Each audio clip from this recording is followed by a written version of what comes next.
Just before we start, a quick shout out to Squarespace for sponsoring today's video. Ever since we came up with the theory of the Big Bang, we've been looking for evidence to back it up. Put simply, the Big Bang Theory is the leading explanation of how the universe came to be, from an infinitely small but equally high density temperature point that expanded in a few billionths of a billionth of a second into all the matter in the universe we now know of today. This conjecture comes about from what we know about matter, space-time, and observations of an expanding universe, although we are somewhat late to the party, being 13.8 billion years after the event. But what if we could see more direct evidence from the time when there were no stars or galaxies, just the first light from the Big Bang itself, something which we have predicted in our own theories? Well, one ESA satellite, the Planck Space Observatory, has done just that in greater detail than we've ever seen before. So this is how Planck did this, and what it means for our understanding of how the universe began and what might have been there before the Big Bang.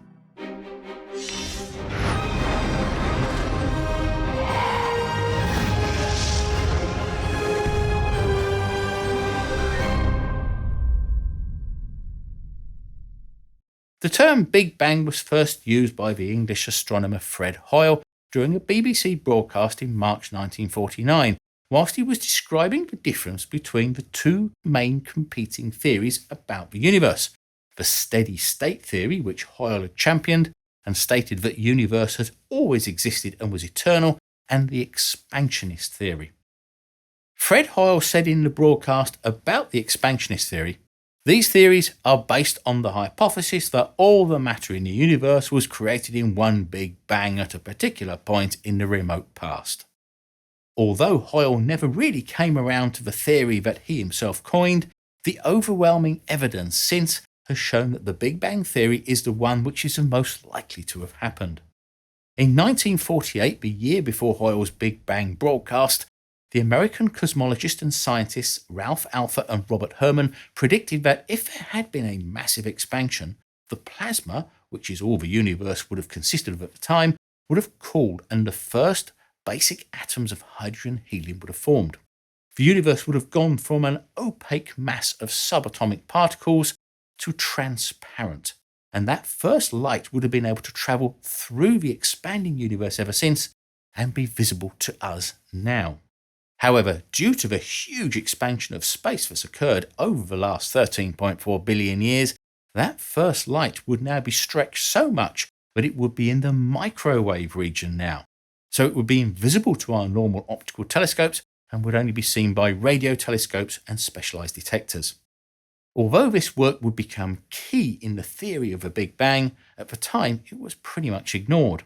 It wasn't until 1964, some 16 years later, that Arno Penzias and Robert Woodrow Wilson, whilst working on satellite communications for Bell Labs, discovered an almost uniform background noise in the microwave spectrum, wherever they pointed their horn antenna, when they were trying to fix what they thought was a malfunction.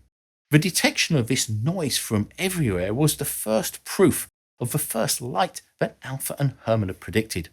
Penzias and Wilson went on to win the Nobel Prize in 1978 for it, but work on the CMB, or cosmic microwave background, had only just begun.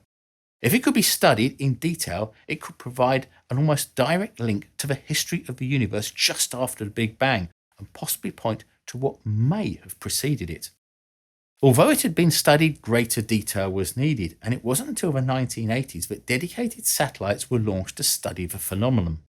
The first was the Soviet Relikt 1 experiment on board the Prognos 9 satellite in 1983, which was followed up by the NASA COBE, or Cosmic Background Explorer mission, which ran from 1989 to 1993.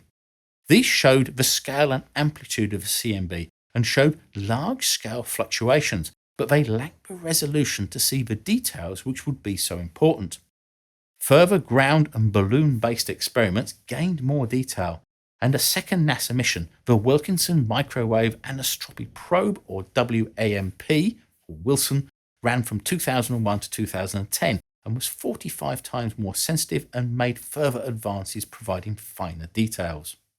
The reason why cosmologists and scientists needed to see the CMB in finer detail was that it was believed that the fluctuations in the CMB just after the Big Bang led to similar variations in the distribution of gas throughout the universe.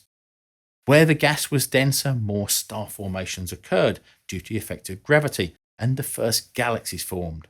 If they could get a really high resolution image of the CMB, it could be compared to the distribution of galaxies we see now. In 2009, the Planck Surveyor Space Observatory was launched by the European Space Agency. This had 3 times the resolution of the Wilkinson and scanned 9 frequency bands to the Wilkinson's 5. It was launched on an Ariane 5 EAC heavy launch vehicle and eventually placed into an orbit near the L2 Lagrange point. Here it rotates around the Earth as the Earth rotates around the Sun. The Planck satellite also rotates at 1 revolution per minute, allowing it to scan the whole sky as it moves around the Sun, in a similar principle to that used by the Gaia satellite, which I've covered in another video, which there is a link to here.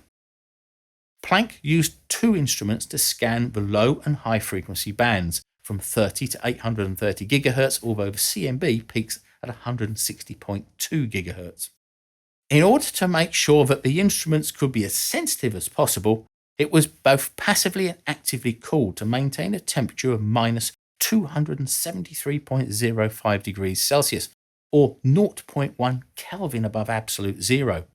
This made the Planck the coldest known object in space from August 2009 until its coolant ran out in January 2012, which rendered the high-frequency instrument unusable, although the low-frequency one was still working until the mission was terminated on October 3, 2013.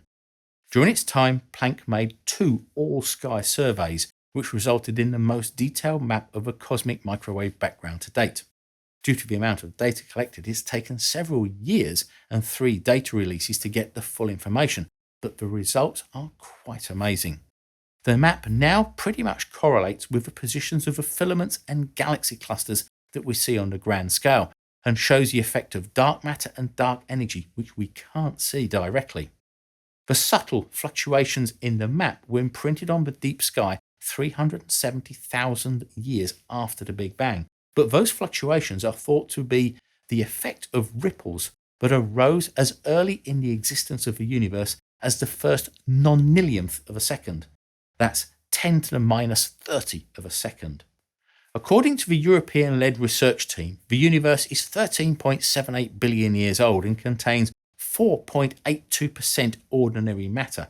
That's all the stuff we can see and that you, me, the Earth, stars and galaxies are made out of. 25.8% of it is dark matter and 69% is dark energy, both of which play a much greater role in the expansion of the universe than all the ordinary matter put together. But what it also points to is what might have been before the Big Bang, and that's even more interesting. If there were ripples in the universe after just 10 to the minus 30 of a second, it's thought that before the exponential inflation period, there was just a sea, for want of a better word, of energy. And in that sea, there were tiny ripples like we would see ripples on a still pond. Of course, this is very hard to visualize because if it was just energy, then there was no matter, and with no matter, there'd be no mass, and with no mass, there is no gravity, time, or space. The size of the universe could be smaller than a Planck length, and it wouldn't make any difference because there is nothing to compare it against, and energy has no size. This is something which has been proposed by the mathematical physicist Sir Roger Penrose that could happen in the far, far, far distant future of our universe, when all the stars have burned out, all the black holes have evaporated away, and the last matter has decayed into photons or energy. Basically, the universe will be a sea of energy at its lowest point, and where size, time, and space no longer exist. And maybe this will be the trigger for the next Big Bang. The Planck Surveyor has helped us understand more about what's going on in the universe and showing us until recently hidden information in the form of the CMB, from which we can draw our conclusions, which is a bit like our sponsor for this video, Squarespace. To run a successful online business, blog or online presence can be difficult if you can't see what's going on under the surface, so gathering data on how well your website performs is just as important. With Squarespace, you get not only great web hosting and tools to help you manage it, Squarespace will also give you a great looking website to grow your business or online presence. Using their powerful included blogging tools, you can create and grow a community where you can categorize, schedule and share posts and build interaction with their fully integrated commenting system. You can connect with your audience and generate revenue through gated members-only content. Manage your members, send email communications, and connect with your social media accounts to push your website content to them and spread the word via your followers, all in one easy-to-use platform. If you're looking for an online store, they have new third-party tools to manage inventory, promote products, track sales, and handle tax and shipping worldwide. All you need to do to get started is to go to squarespace.com for a free trial. Then when you're ready to launch, go to squarespace.com/CuriousDroid to save 10% off of your first purchase of a website or domain.